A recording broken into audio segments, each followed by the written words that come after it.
Muy buenas tardes, estamos transmitiendo desde Asopormen en la ciudad de Bucaramanga, Colombia. Esta vez queremos darles a conocer un programa insigne de nuestra institución que tiene casi 30 años mejorando la calidad de vida de muchas personas con discapacidad y su familia. Asopormen es una institución sin ánimo de lucro fundada en 1965 con el único objetivo de contribuir al mejoramiento de la calidad de vida, la participación social, la garantía y atención oportuna de derechos de las personas con discapacidad en Santander, ofreciendo servicios especializados de educación, protección y salud, teniendo como horizonte la inclusión integral de nuestros niños, jóvenes y adultos. Hoy nos acompaña la gran mayoría de profesionales del Servicio de Protección de la institución, encabezados por la coordinadora Lucely Rojas Suárez, por la nutricionista Claudia Juliana Vaso Angarita, por la pedagoga Marisabel Reyes, por la trabajadora social Estefany Valenzuela y por el psicólogo del programa Luis Fabián Incapié Castro. Bienvenidos a este programa de la institución Equipo de Protección. Buenas tardes. Gracias. Este programa tiene la intención de darle a conocer a la comunidad nuestro programa, lo que ha sido en casi 3 décadas de trabajo, las vidas que ha irradiado, los desafíos que se ha encontrado a nivel social, económicos y políticos para hacer realidad las políticas de inclusión educativa, social, laboral y proyectos de vida de la población que atiende. Además de los logros que se han conseguido en varias generaciones que ya son hoy personas que gozan de una adultez muy diferente a la realidad que nosotros encontramos cuando estos niños y jóvenes llegaron a nuestras vidas. Es por esto que el programa de protección se ha convertido en una herramienta de garantía de derechos para estos niños y adolescentes, para lograr una mayor inclusión social, educativa, integral, y por eso queremos que ellos nos comenten qué ha sido el programa tratando de hacer la misión esencial del mismo, la garantía de derechos para esta población. Si quiere, comenzamos por Lucel, que nos pueda comentar sobre el programa, lo que ha sido el programa en su historia, ya que nos estamos enfrentando. Sí, señor. Bueno, nosotros llevamos aproximadamente 22 años trabajando como aliados del ICBF. Nos caracterizamos por estar encargados de la atención a los niños, niñas y adolescentes con discapacidad y sus familias. Hasta el año pasado tuvimos el gusto de estar en una modalidad diferente, en una modalidad que seguía manejando restablecimiento de derechos a través de un par, a través de un defensor que era el papá de estos chicos a nivel legal, y hacemos una transición a una nueva modalidad con la Dirección de Niñez y Adolescencia, que es en la actualidad con la que nos encontramos. Tengo el gusto pues de que hay una persona en la institución que lleva bastante trayectoria con nosotros y con la institución como tal, que es la persona que nos describiría más oportunamente un asopormen y un protección en tiempos anteriores, que es nuestra doctora Claudia Juliana Vaso. Bueno, muy buenas tardes. Pues llevamos en realidad más de 29 años trabajando con el servicio de protección. ¿Qué es el servicio de protección? Son los convenios o contratos que teníamos a través del Instituto Colombiano de Bienestar Familiar. Empezamos con la modalidad de restablecimiento de derechos de nuestros niños, niñas y adolescentes con discapacidad en tiempo jornada completa, y esta modalidad tenía mucho que ver con el fortalecimiento de nuestras familias, era darles esa orientación, esa capacitación, ese acompañamiento para que nuestros padres, nuestros cuidadores de nuestros niños pudieran tener esa corresponsabilidad, se empoderaran de la atención integral de nuestros niños. Nuestra modalidad de restablecimiento de derechos presentaba 2 jornadas, la jornada de la mañana en donde se hacían todas las actividades escolares y la jornada de la tarde en donde siempre se buscaba ir hacia un proyecto de vida. Obviamente esta, al ser una modalidad de externado jornada completa, los niños recibían su alimentación que constaba de 2 refrigerios y el almuerzo. Estas, estas minutas que se le daban a los niños y actualmente a través de la nueva modalidad son siempre revisadas y aprobadas por los requisitos del Instituto Colombiano de Bienestar Familiar, pero realizadas aquí por la nutricionista, quien tiene en cuenta las necesidades y los ajustes de acuerdo al grupo etario a los grupos etarios que manejamos en nuestra institución. A partir del año pasado, entonces, hicimos la transición a la nueva modalidad que se llama fortalecimiento de las capacidades de los niños, niñas y adolescentes con discapacidad y sus familias. Esta nueva modalidad entonces ya depende de la Dirección de Niñez y Adolescencia, pero igualmente tenemos la modalidad de externado, jornada completa. Al inicio, pues era una casa ubicada en la carrera 274252, donde está una de nuestras sedes en la actualidad, y lo que se manejaban eran niños, los hijos de algunos de los fundadores. ¿Quiénes fueron los fundadores? Personas, ciudadanos visionarios, conscientes de la problemática de la población en discapacidad, en situación de discapacidad. Y a través de la historia pues se han ido manejando diversos programas, pero nosotros estamos más o menos hace 29, 30 años trabajando en estos contratos del bienestar en el servicio de protección. Para complementar, Dairo. Sí. Actualmente la modalidad para el fortalecimiento de capacidades tiene como objetivo trabajar con niños, niñas y adolescentes y sus familias para el reconocimiento como sujetos de derechos y participación e inclusión social. Le dan una prioridad importante a todo lo que es el proceso de inclusión en los diferentes entornos en los que transcurren la vida de cada uno de los chicos, teniendo en cuenta que jugamos con chicos de 6 a 18 años. Entonces, dependiendo de su ciclo vital, pues intentamos que su proceso al máximo de inclusión sea efectivo. Dentro de los objetivos de esta nueva modalidad, contamos con desarrollar y fortalecer habilidades para la vida, destrezas, capacidades y competencias que promuevan su desarrollo integral, acompañar y fortalecer esos proyectos de vida de estos niños, niñas y adolescentes con discapacidad. Asimismo, fortalecer todas las capacidades de las familias para la participación, prevención y exigibilidad de esos derechos de los niños, niñas y adolescentes con discapacidad, y promover todas aquellas acciones de articulación interinstitucional y activación de redes que faciliten la inclusión y la atención oportuna para tanto los niños, niñas y adolescentes como para sus familias. Esta modalidad se vive en 3 momentos. El momento 1, que es la acogida y la caracterización, donde trabajamos con los chicos todo lo que es el proceso de adaptación a la nueva modalidad, la vinculación de esa familia o red de apoyo. Ahí pues ya interviene cada uno de los profesionales con las diferentes valoraciones desde las áreas de atención y pues la elaboración como tal del plan de atención individual y familiar. Viene un segundo momento, este primer momento dura 45 días, viene un segundo momento que es el desarrollo y fortalecimiento tanto familiar como personal.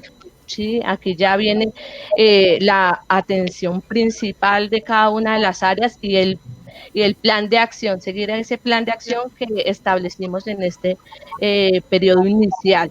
Y finalizamos con el momento de egreso o transición para el egreso, que es nuestro último momento, donde ya cumpliendo los criterios y los objetivos de esta propuesta y este plan de acción, logramos, el ideal es lograr una inclusión social satisfactoria y poder decir que el niño, niña, adolescente está preparado y su familia están preparados para vincularse satisfactoriamente a los diferentes entornos.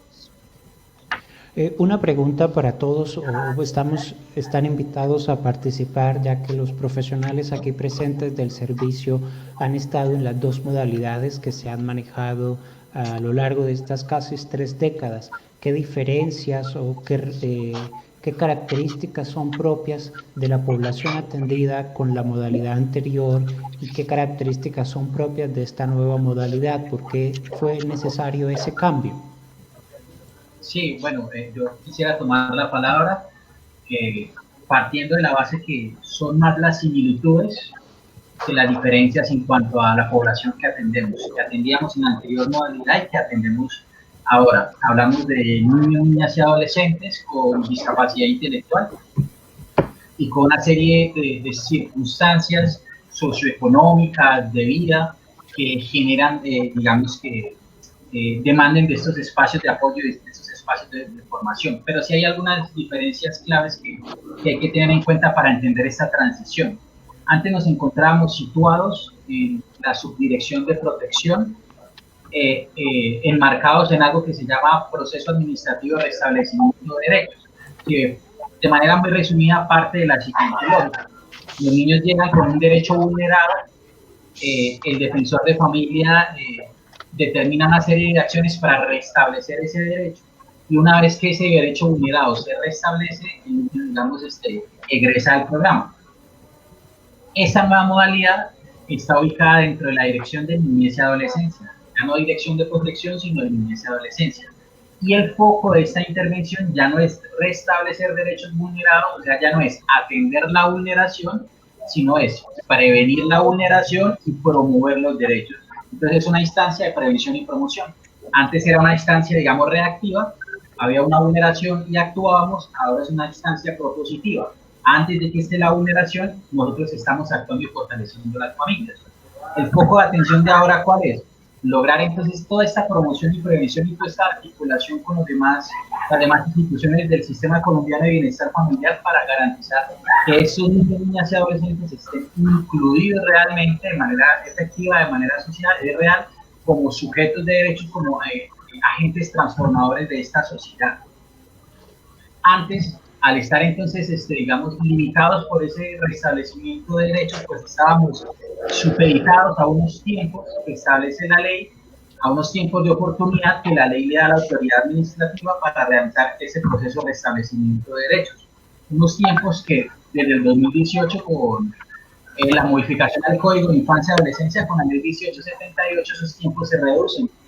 Esos tiempos se limitan a 6 meses para tomar una decisión de si el niño entraba o no a la modalidad, 6 meses para intervenir y en algunos casos excepcionales 6 meses adicionales para hacer una intervención final. O sea que ningún proceso se podía alargar por más de 18 meses. ¿Qué pasaba con esta situación? Pues no se tenía en cuenta que con la población con discapacidad el proceso de atención es mucho más complejo, porque es una población que al encontrarse tan invisibilizada en la sociedad, pues digamos que las barreras con las que se encuentra uno para restablecer sus derechos son mayores, en educación, en salud, en recreación, bueno, en todas las áreas. Entonces, en función de eso, se determina que la atención de la población con discapacidad, de los niños, niñas y adolescentes con discapacidad, ya no esté restringido por este proceso legal, por este restablecimiento de derechos, y que migremos entonces a una instancia de prevención donde el proceso de atención sea un poco más largo, reconozca pues estas particularidades de cada uno de nuestros niños y nuestros adolescentes y logremos hacer esa articulación con las diferentes instituciones. Entonces, para resumirte, la gran diferencia en la población no hay mucha diferencia, son niñas, niños y adolescentes con niveles socioeconómicos bajos. Bueno, ahorita mi compañera hará como una descripción más detallada de la población, pero la principal diferencia sí está en el enfoque de atención. Antes era desde la atención de la vulneración y ahora es desde la prevención de la vulneración, la promoción del derecho y la inclusión social real y efectiva de estos niños.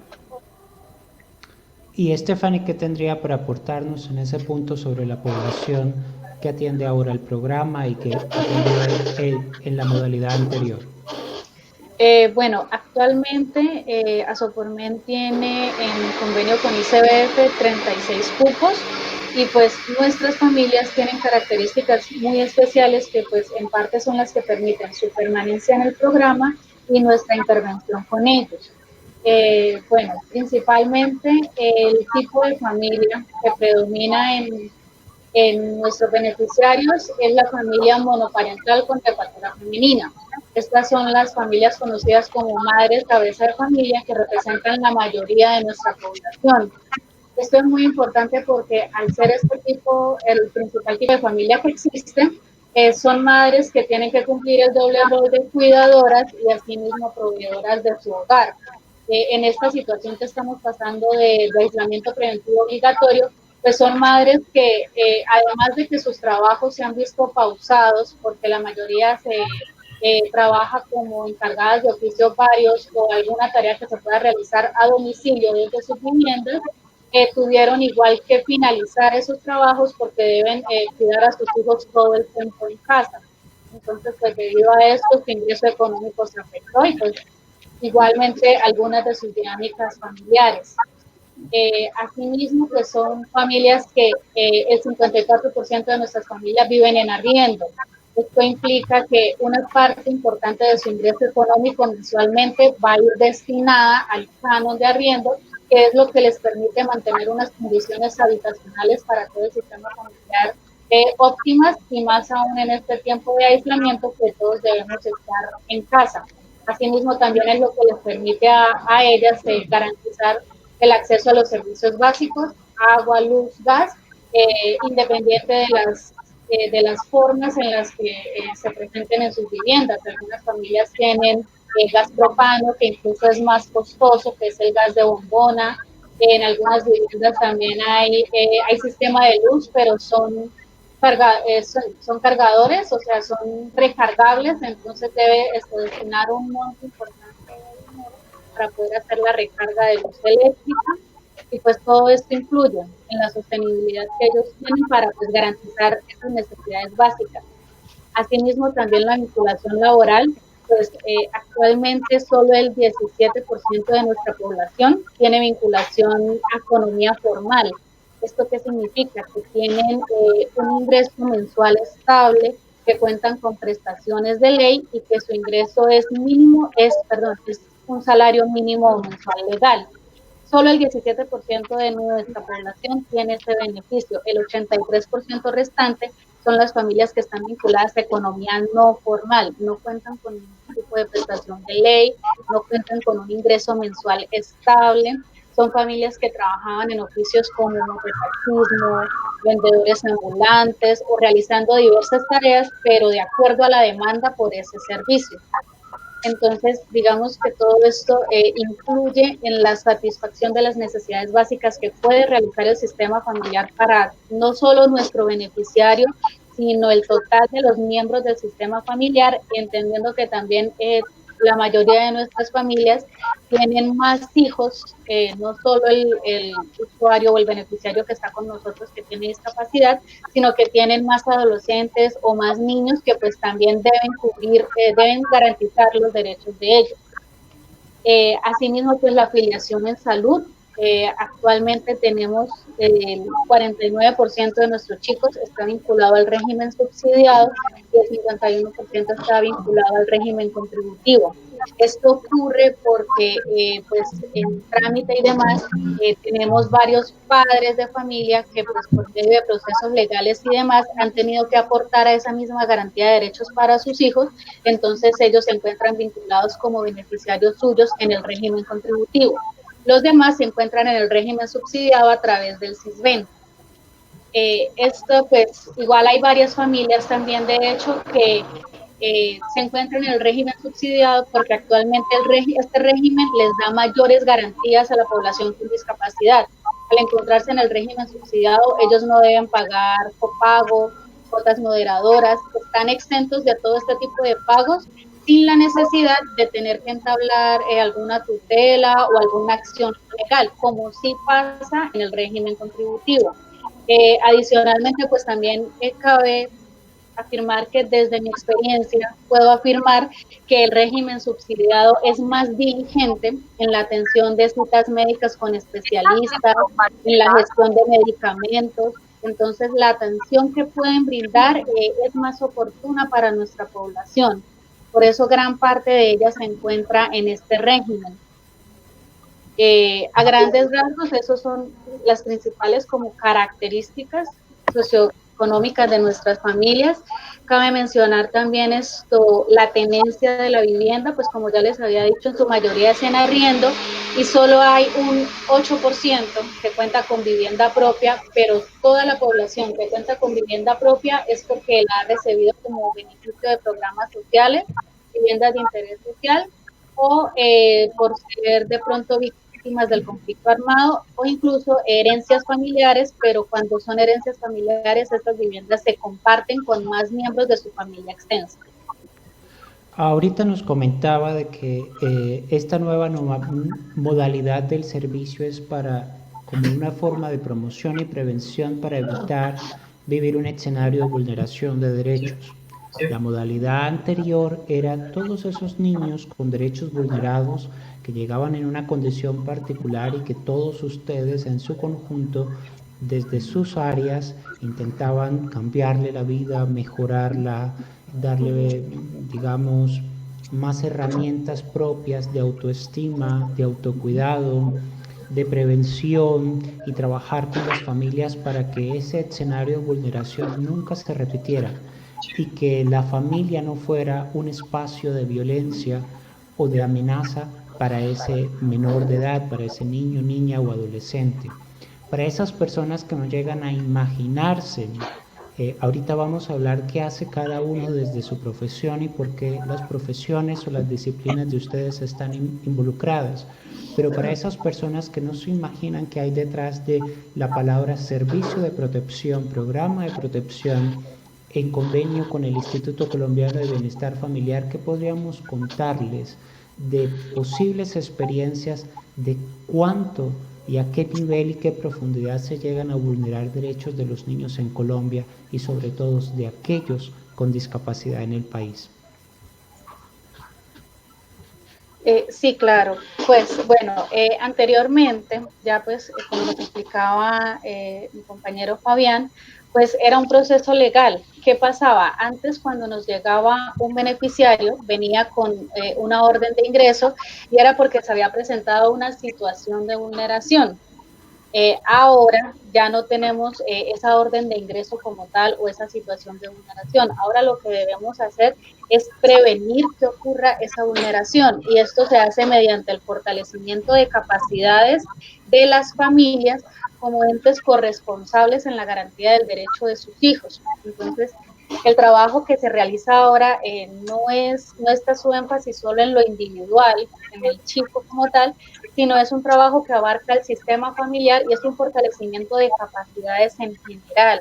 Lo que buscamos ahora es fortalecer a las familias porque, bueno, como ya les mencioné antes, digamos que al tener todas estas características, pues son más propensas a sufrir la vulneración de un derecho, bien sea por las situaciones a las que se ven expuestos todos los días o características propias de su sistema familiar. Nuestro trabajo es fortalecerlos a ellos en sus derechos, en sus conocimientos que tienen en rutas de atención a servicios, rutas de atención frente a la ocurrencia de cualquier violencia, cualquier situación de maltrato, de abuso.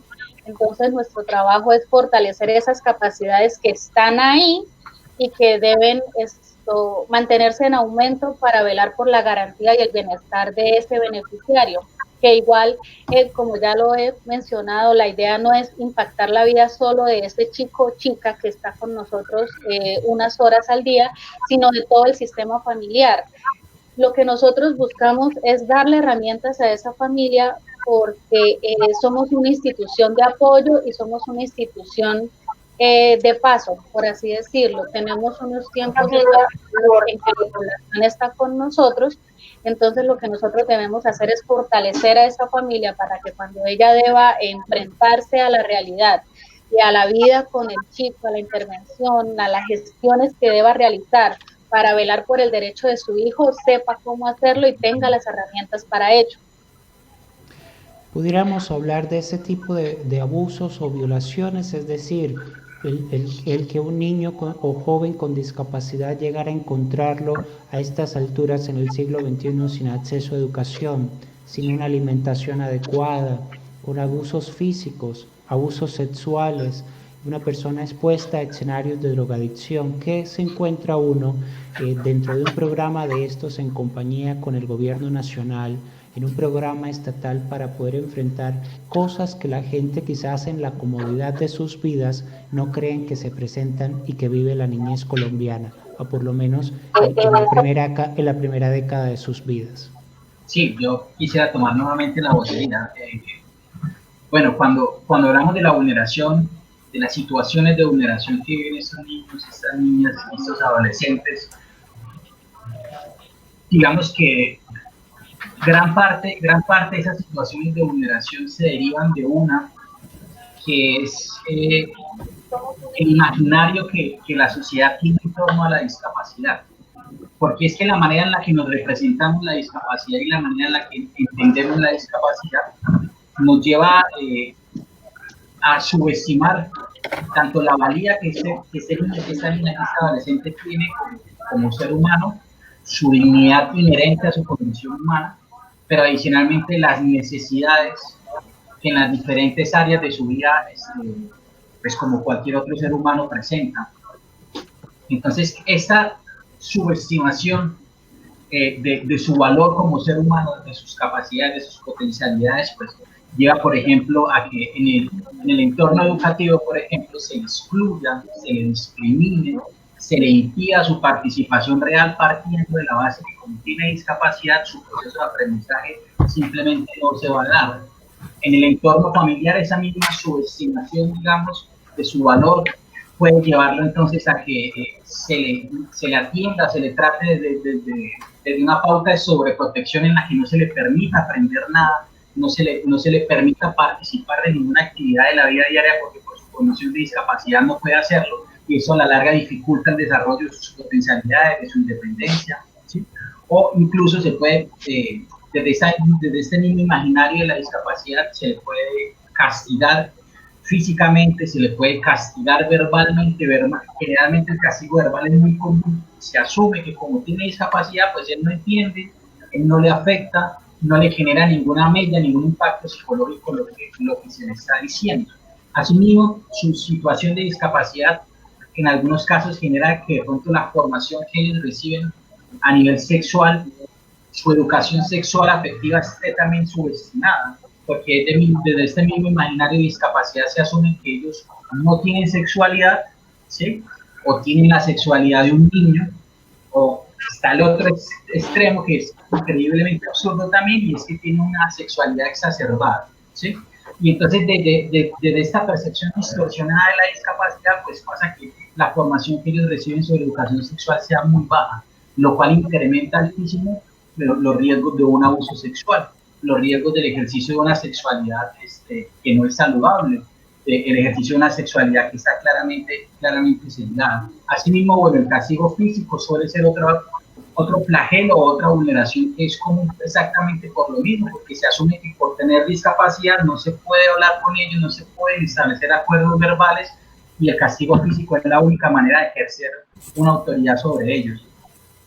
Entonces los niños que nosotros atendemos claramente pues tienen con una serie de vulneraciones que afectan tanto su participación, tanto el ejercicio de sus derechos, como que afectan directamente el trato que deben recibir, y todo esto se da en función principalmente de ese imaginario errado que se tiene de la discapacidad, ese que todavía en Colombia representa la principal barrera para realmente consolidar una cultura de inclusión, porque es de conocimiento de las personas que trabajamos con población con discapacidad y para población con discapacidad que hay muchas políticas de inclusión, pero que esas políticas de inclusión no se materializan en prácticas de inclusión, y mucho menos en una cultura de inclusión, porque claramente los imaginarios, la actitud que todavía se tiene en torno a la discapacidad está completamente distorsionada, dista mucho de la realidad.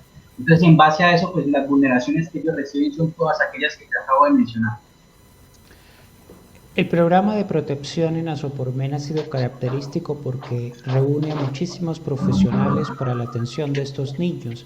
Aquí tenemos una coordinadora que es terapeuta ocupacional, una trabajadora social, usted, Fabián, que acabó de hablar, que es psicólogo, tenemos a la doctora Claudia Vaso como nutricionista, o a la pedagoga que atiende los requerimientos educativos de este programa.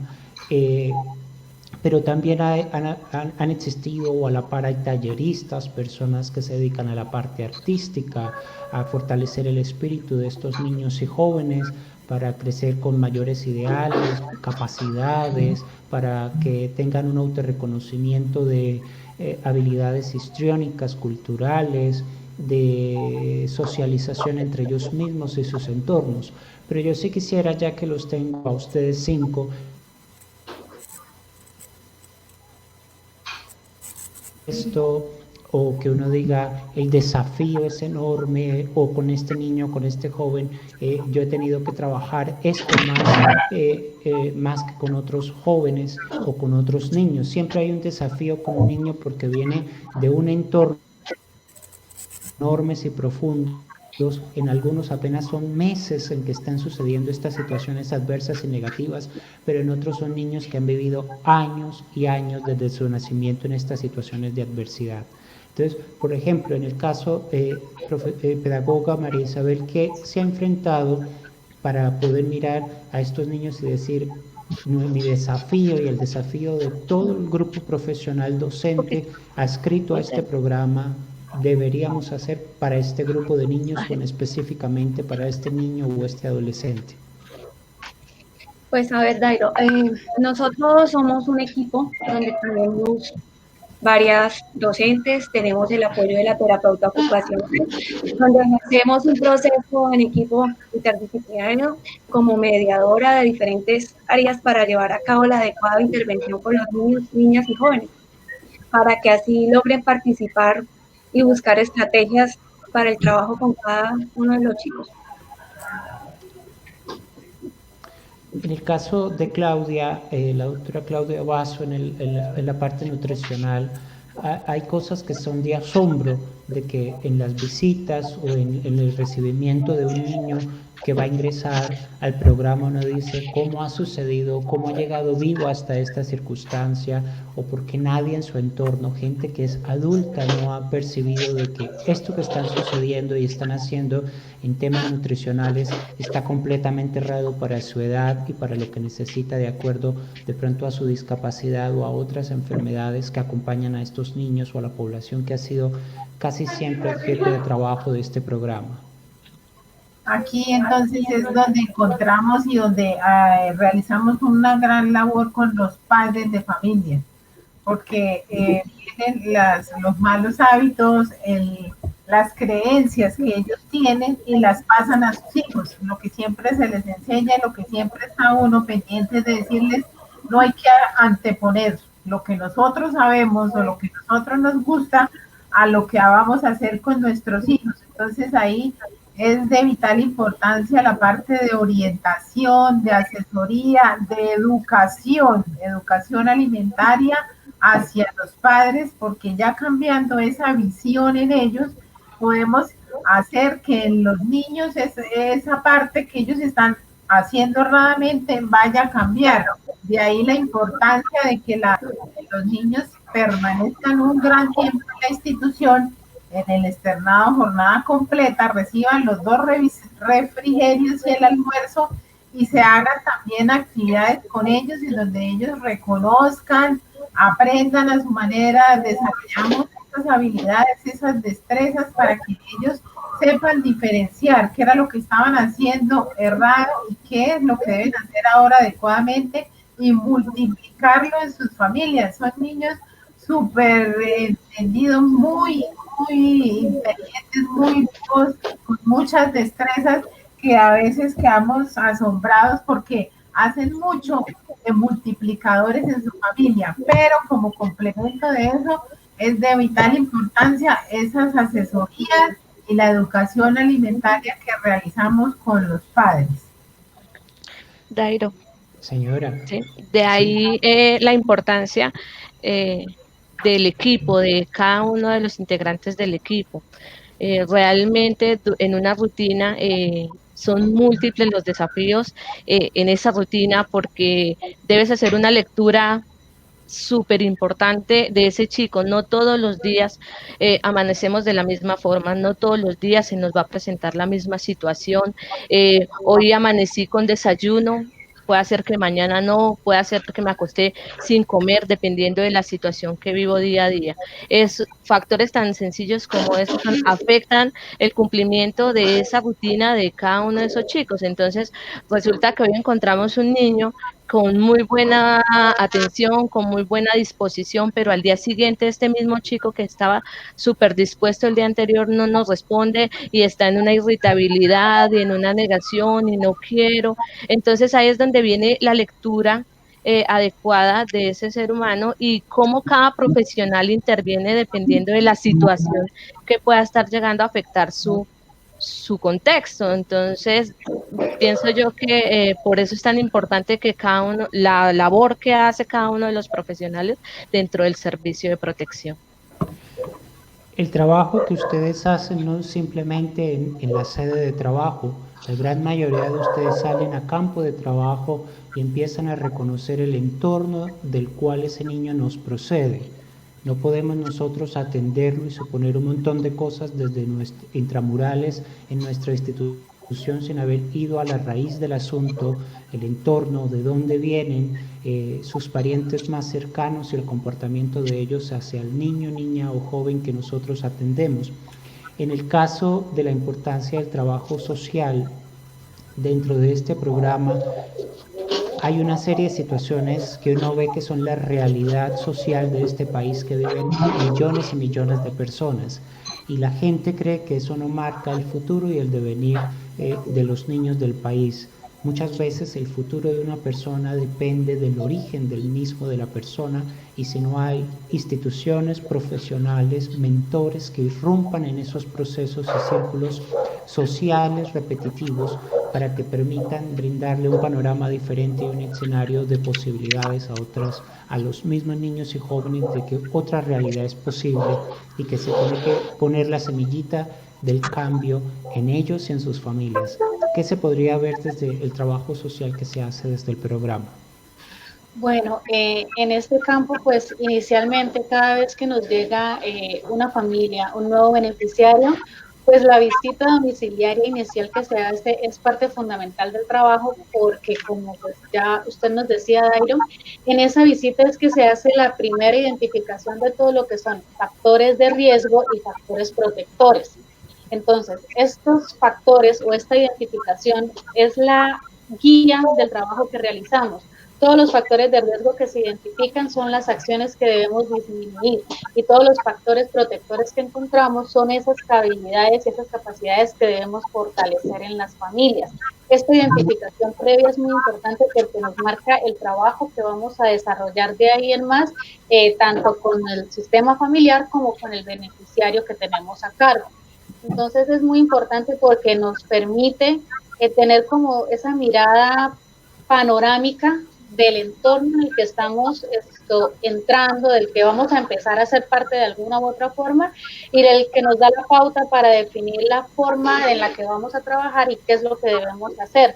He tenido muchos casos en los que al hacer la visita domiciliaria encuentro que los factores protectores son mucho mayores que los factores de riesgo, pero entonces lo que usted dice son familias que tienen como ese chip o esa idea de que si tengo estas condiciones, este va a ser mi futuro y no puedo hacer nada con ello. Entonces, lo que hago en este caso es como esa gestión interinstitucional que se hace principalmente, que es poner a esa familia en el contacto o en la ruta indicada para que pues, inicialmente pueda acceder a toda esa gama de servicios que hay y que ellos creen que se les niega por decirlo así, no tener fondos económicos para pagar uno u otro servicio, pero que si vamos a mirar, el Estado nos brinda una oferta de servicios, bien sea educación, bien sea diversos tipos de formación, espacios deportivos, espacios lúdicos y recreativos, a los que las familias se creen expuestos o se creen expuestos, no, se creen segregados de esos espacios por no tener dinero para poderlos pagar, cuando en muchas situaciones no es necesario ese dinero, porque están precisamente para eso esos programas, esos convenios con alcaldía, con diversas instituciones, para poner al alcance de esa población toda esa gama de servicios. Entonces es más como también romper ese imaginario que hay de que si yo nací con estas características, entonces este va a ser mi futuro. Es más como darle a las personas esas herramientas para que ellos mismos salgan adelante y aprendan a gestionar ellos mismos, a relacionarse y pues así mismo velar por la garantía de sus derechos, no solo de nuestros chicos, sino de todo el sistema familiar. Entonces es, por ejemplo, darle herramientas a una mamá que si trabaja con oficios varios, ella cree que no tiene derecho, digamos, no tiene un contrato laboral formal, pero entonces tampoco tiene derecho a un día de vacaciones o a un permiso para llevar a su hijo a una cita médica de especialista. Entonces es toda esta formación en derechos y más allá de una formación es darles a ellos las herramientas para. Vuelvo y digo, y pues quizás soy muy insistente en este punto, pero es que es muy importante. Nosotros somos una institución de apoyo. No vamos a estar presentes toda la vida en la vida, valga la redundancia, de este sistema familiar. Entonces lo que debemos hacerlos es formarlos para darle las herramientas a ellos para que se puedan desenvolver frente a las diversas situaciones que se puedan presentar.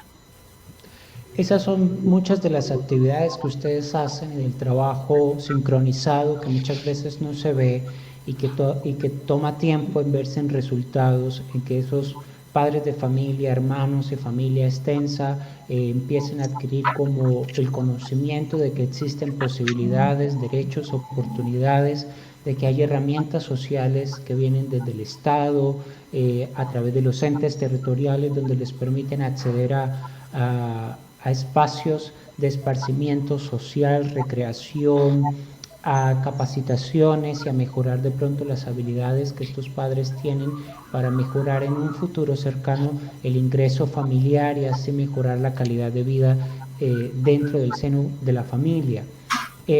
Partiendo de eso, ¿cómo pudiéramos describir desde sus áreas cómo es un día dentro del programa? Digamos que ya están los niños, empezamos el programa y qué se hace ya puertas adentro de la institución Asopormen dentro del programa de protección para pasar día a día haciendo todos estos fortalecimientos.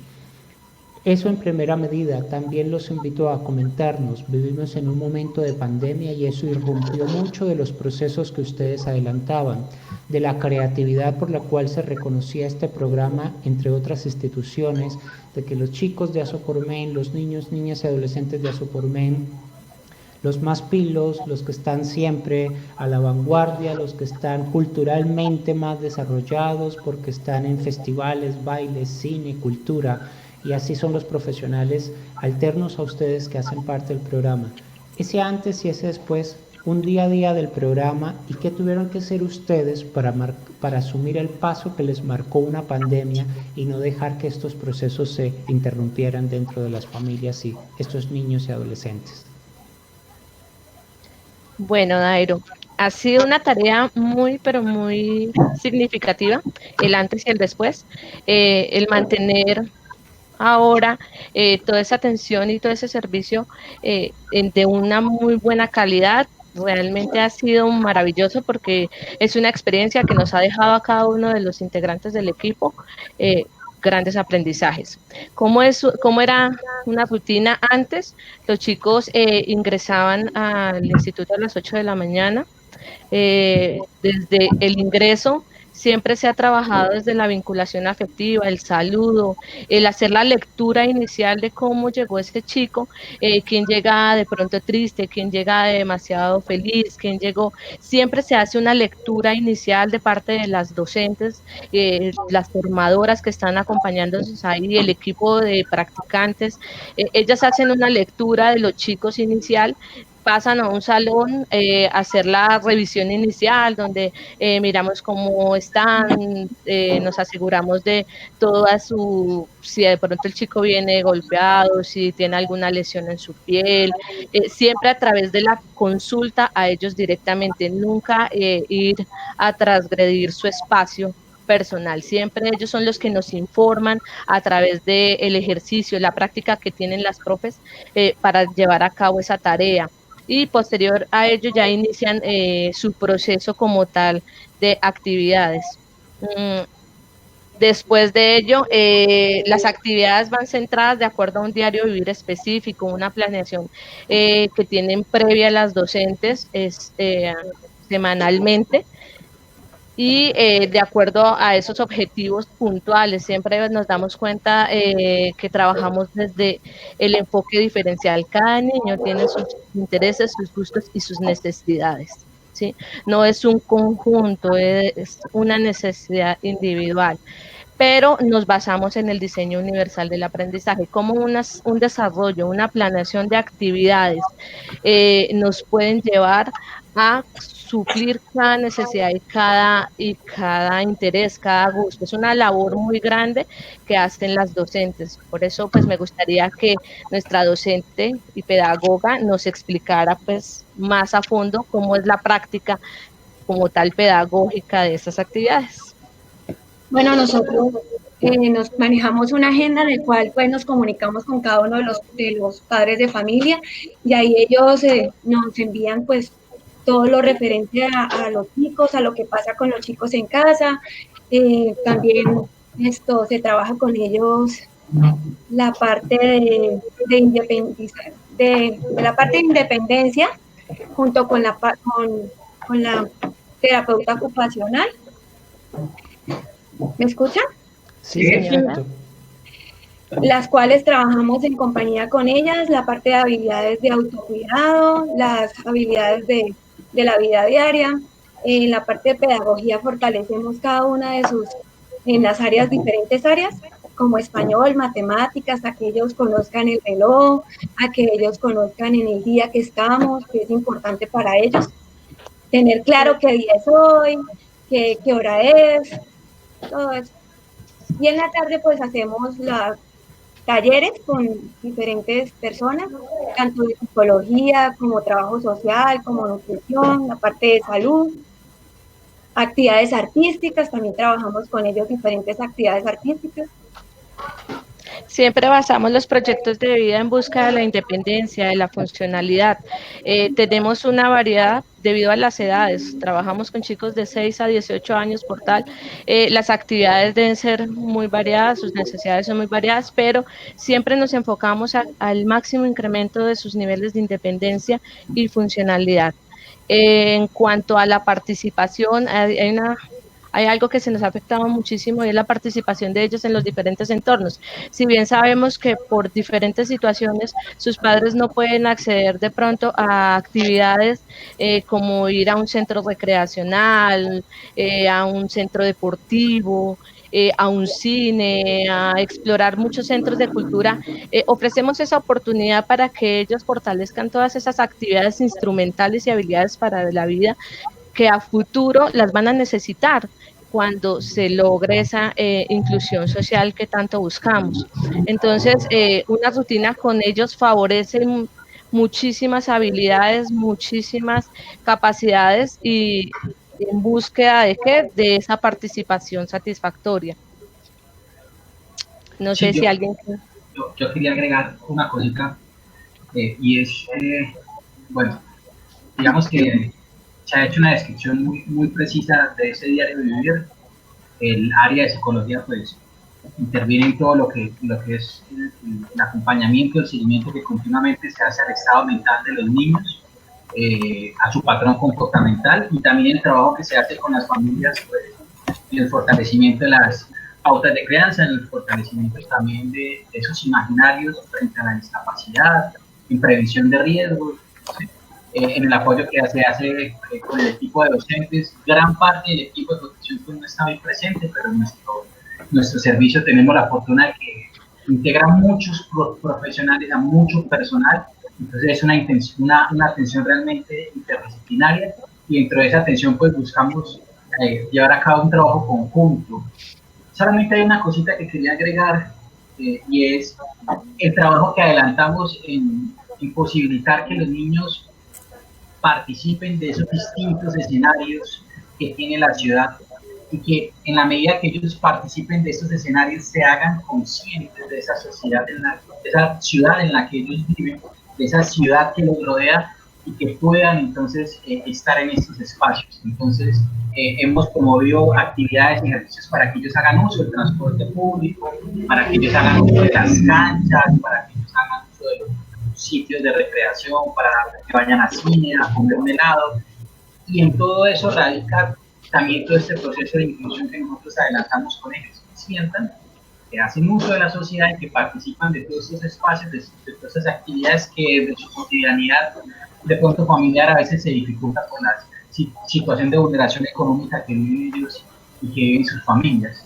Entonces, solamente quería agregar eso, ese trabajo que hacemos. Claro, retomando un poquito lo que decías anteriormente, toda esa situación de pandemia, pues entonces representa un reto para nosotros, porque es como seguimos trabajando todas esas áreas desde la realidad, desde el contexto, desde la situación de salud pública actual. Entonces ha sido un trabajo interesante, arduo, ha sido un reto grande, pero creo que hemos logrado articular nuestra propuesta metodológica a toda esa realidad que viven nuestros niños, hacer una buena lectura de esa realidad, desde ese enfoque diferencial, entonces ofrecerles los ajustes que cada rutina, que cada niño, que cada realidad familiar necesita, pues para seguir trabajando sobre todas esas áreas y seguir participando de todos esos procesos de formación.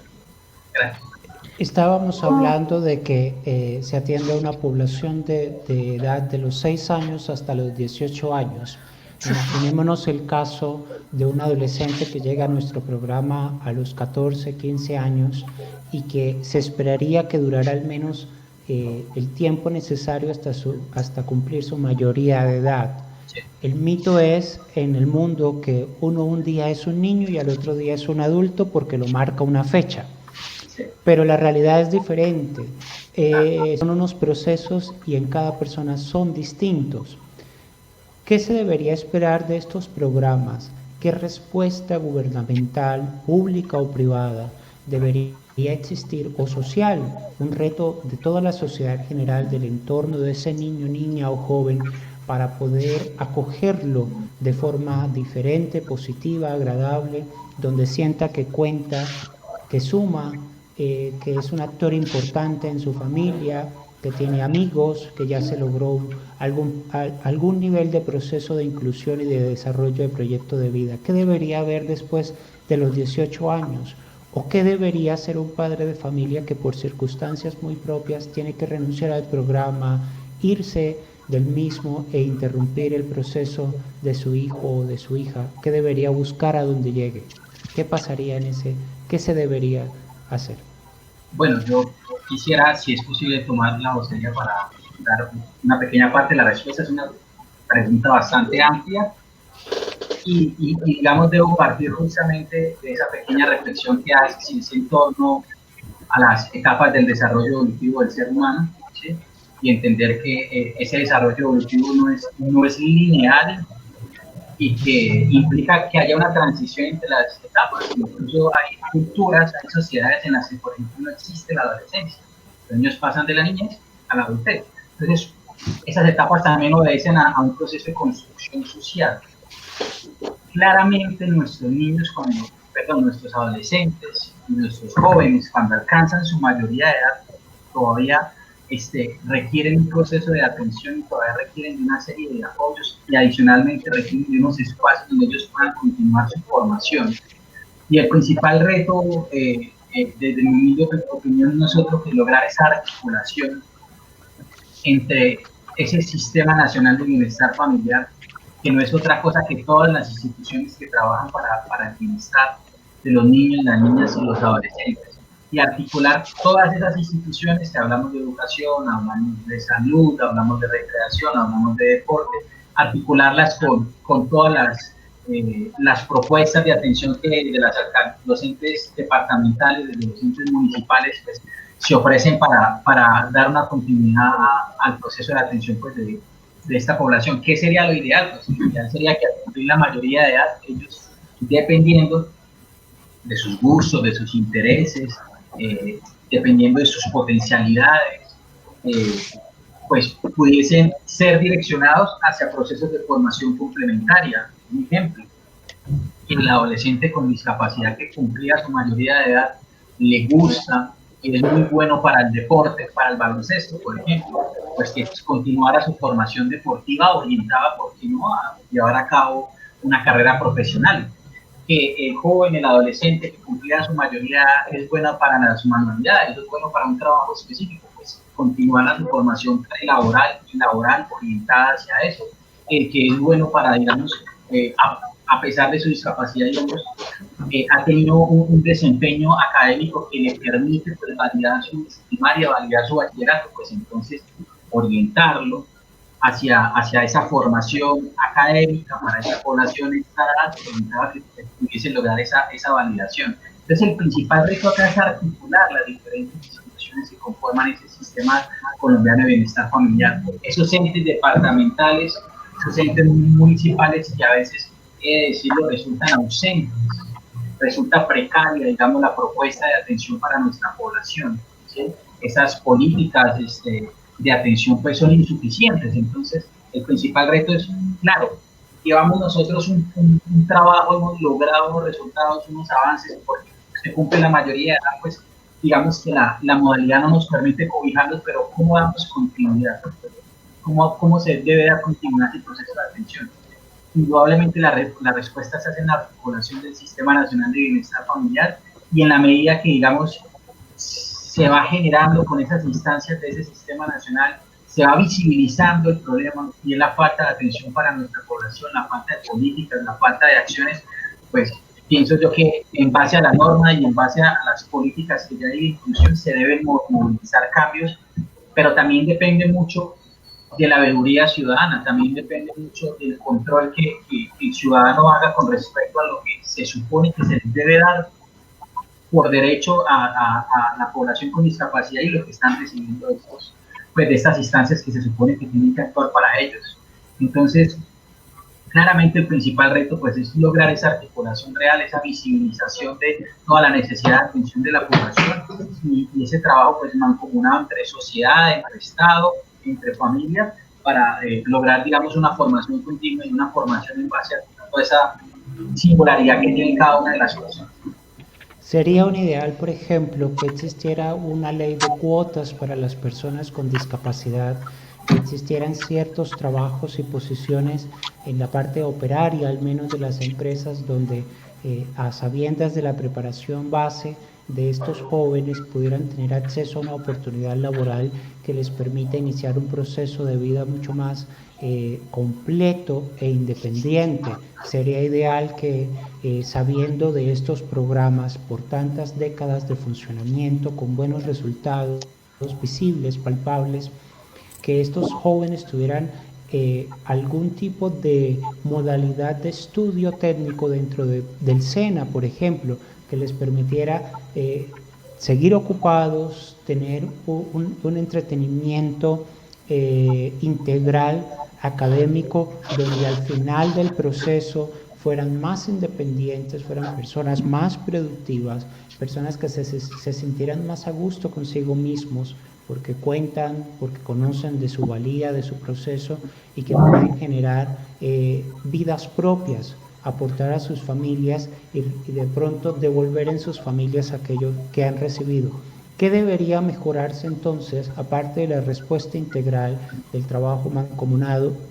Uno diría, interesante que el bienestar familiar algún día lograra hacer una transición a otro tipo de modalidad y escenario, pensando en aquellas personas que después de los 18 años no encuentran una respuesta estatal, privada, pública, social, para seguir con el desarrollo de sus vidas. Ustedes que conocen las habilidades artísticas, sociales, culturales, académicas de las personas que tienen a su cargo, ¿qué podrían hacer ustedes como sugerencias para que mejorara el programa?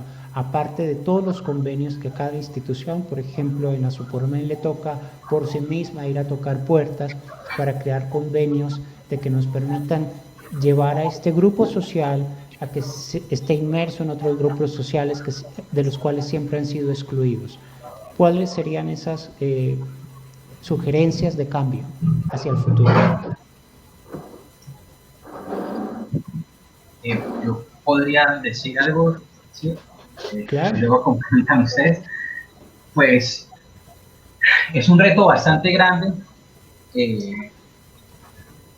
porque, a ver, como lo mencionábamos hace algunos minutos, ya existen muchas políticas para la inclusión social de las personas con discapacidad en Colombia. Colombia es el país 100 en ratificar la Convención sobre los Derechos de las Personas con Discapacidad y a partir de ahí se empiezan entonces a generar una serie de mecanismos legales para reconocer esos derechos y para, digamos, garantizar su cumplimiento.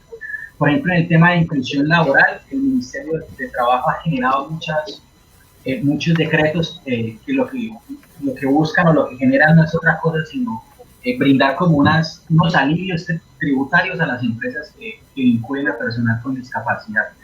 Pero entonces esas políticas de inclusión no se materializan, pues porque todavía la cultura de inclusión en Colombia es muy pobre, muy incipiente, todavía es bastante el camino que nos falta por avanzar. Entonces todavía se entiende muy poco de discapacidad y los imaginarios que se tienen de discapacidad llevan a que, por ejemplo, el sector privado, algunas personas del sector privado piensan que una persona con discapacidad no podría desempeñarse laboralmente o que si se desempeña laboralmente va a ser una carga para la empresa. Entonces, claro, parte del reto pues no es otro que es seguir, digamos, trabajando y creo que en ese aspecto Asoformen lleva una labor muy grande y es seguir trabajando en la pedagogía para la discapacidad y en la pedagogía de la discapacidad, ¿sí? Seguir, digamos, formando a la sociedad en torno a lo que significa la discapacidad, en torno a lo que es tener discapacidad y a todo el conjunto de potencialidades y habilidades y estrellas que presenta que tiene una persona con discapacidad y que no tiene absolutamente nada que ver con la existencia de una discapacidad. Ese sería el principal reto de la pedagogía de discapacidad que lleva la inclusión. Y pues, sumado a eso, el Instituto Colombiano de Bienestar Familiar claramente debe seguir articulando con los demás entes, debe seguir articulando con las demás autoridades, con los demás sectores de la sociedad, pues el desarrollo de políticas que permitan dar continuidad a los procesos que se adelantan desde estas modalidades de atención y que permitan, pues obviamente, que se complemente un poco la atención de la población desde el reconocimiento, pues, de sus derechos y desde el reconocimiento de sus necesidades y desde el reconocimiento de la situación social que viven en un país como Colombia. La discapacidad, por ejemplo, tiene una correlación directa con la pobreza, familias de bajos recursos, donde la discapacidad tiene una correlación muy alta con la desescolarización, con la exclusión del sistema de salud, con las violencias. Entonces, casi que una parte muy importante del reto que se tiene es generar, digamos, una pedagogía que permita entender cuál es el trabajo y cuál es la deuda que la sociedad tiene con respecto a la atención de las personas con discapacidad y que los diferentes entes que conformamos esta sociedad, públicos y privados, podamos, a partir de ese conocimiento y esa reconceptualización de lo que es la discapacidad, generar todas esas políticas y todas esas acciones. El ICBF, al ser una institución insignia en Colombia en la defensa de los derechos de los niños y niñas y adolescentes, pues podría claramente, digamos, abanderar todo este proceso. ¿Algún otro aporte desde las posiciones que ustedes hacen dentro del programa, desde la parte de nutrición, por ejemplo? Pudiéramos hablar que se hace necesario mejores políticas para mejorar la nutrición de los niños desde edad temprana, en particular de las personas que nacen con alguna discapacidad, quienes se ven afectadas quizás de forma metabólica por la precaria alimentación que ellos reciben y que eso incide en profundizar más y en acentuar más las discapacidades que presentan. Por ejemplo, en la parte de trabajo social, que de forma satélite se está visitando cada hogar de los niños o jóvenes beneficiarios y que el común denominador es que están en lugares donde aún falta llevar el Estado, donde el Estado ha estado ausente en materia de servicios públicos, orden público, salubridad, acceso a buenos servicios y oportunos servicios de salud, o por la parte recreativa, donde los escenarios recreativos, culturales de nuestras ciudades aún no están construidos, pensado a una gran población que cada día es más prevalente en nuestra sociedad, que es la población con discapacidad. ¿Qué podríamos decir ya para cierre de lo que es el servicio de protección de Asoformen y lo que ha significado como un elemento de transformación de vidas de niños que lo han requerido y que han llegado con una esperanza de cambio y que ahora se ve palpablemente en cientos de niños que en casi 3 décadas han pasado por el programa en las 2 modalidades que lleva? Bueno, a nivel de alimentación, de nutrición, desde el servicio del manejo de medicina, de odontología, es importante cambiar esa mentalidad y tener en cuenta que los servicios médicos de odontología, de nutrición, deben ser no solamente para un niño con adecuado desarrollo, con adecuadas condiciones. Se debe tener en cuenta que esta población es un gran porcentaje de nuestros niños, de nuestros adolescentes, y por tanto se debería tener dentro de esas sesiones de nutrición, de medicina, cómo seguirlos guiando, cómo seguirles aportando para que sigan mejorando y teniendo esas habilidades, desarrollando, mejorando su proceso desde la parte de alimentación. Qué importante es la parte de educación alimentaria, que la nutricionista no sea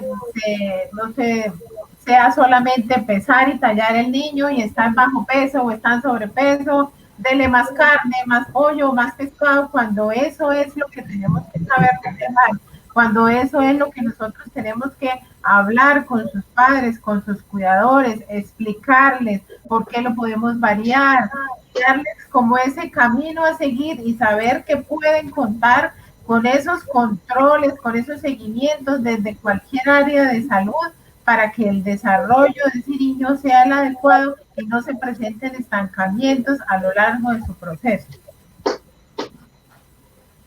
¿Algún otro aporte? Sí, respecto a lo que mencionaba ahorita Fabián, yo pensaba que es muy importante, muy necesario empezar a traducir en acciones toda esa normatividad que tenemos en Colombia respecto a garantía de derechos, porque si hacemos una revisión normativa en cuanto a leyes, normas, desde la misma Constitución, todo está dicho. Pero entonces ahora lo que se debe hacer es traducir esa norma en la acción. Si la norma dice que toda la población, independiente de sus características, tiene derecho a recibir atenciones en salud, ¿cómo es posible que haya un adolescente de 14 o 13 años que llegue al programa sin afiliación a ningún régimen subsidiado? O si todos, según la Constitución, tenemos derecho a educación, ¿cuáles son los canales o cuál es la ruta para acceder a este derecho? Entonces, como bien lo decía el psicólogo, ya toda esa normativa existe. Ahora lo que debemos hacer, no solo nosotros como institución, sino todo el Sistema Nacional de Bienestar Familiar y todas las instituciones que conforman la sociedad, es traducir esas normas en acciones, en hechos, en realidades. Y más importante aún, hacer esta información de dominio público, que toda la población la conozca, porque también es muy importante que las instituciones como tal cumplen con esa responsabilidad que tienen en la garantía de derechos. Así como es importante esto, es importante que las familias conozcan este derecho y aprendan a exigirlo, a hacer una veeduría, a hacer una exigencia de este mismo derecho. Entonces, esto también nos ayuda a que de alguna u otra forma la familia o la población se movilice y se haga cierta presión para que el Estado y las demás entidades pues empiecen a desarrollar todas esas acciones que ya están escritas en el papel, pero que en la realidad tristemente no se ejecutan. Bueno, llegamos al fin de esta intervención para dar a conocer el servicio de protección de Asopormen a la comunidad. Gracias a las personas que nos siguieron y a las personas que a futuro verán este video en nuestro canal de YouTube, en nuestro canal de Twitter, @Asopormen, en nuestro canal de Facebook y posteriormente el audio del mismo en nuestro canal de podcast y las diferentes plataformas para transmisión de podcast. Agradecemos a Lucely Rojas, coordinadora del Servicio de Protección, y a los demás profesionales del programa por su loable labor, y esperamos contar con la participación y concienciación de toda la sociedad para entender mucho más a la población con discapacidad que cada día es más prevalente entre nosotros. Muchas gracias. Muchas gracias por la oportunidad. Adiós.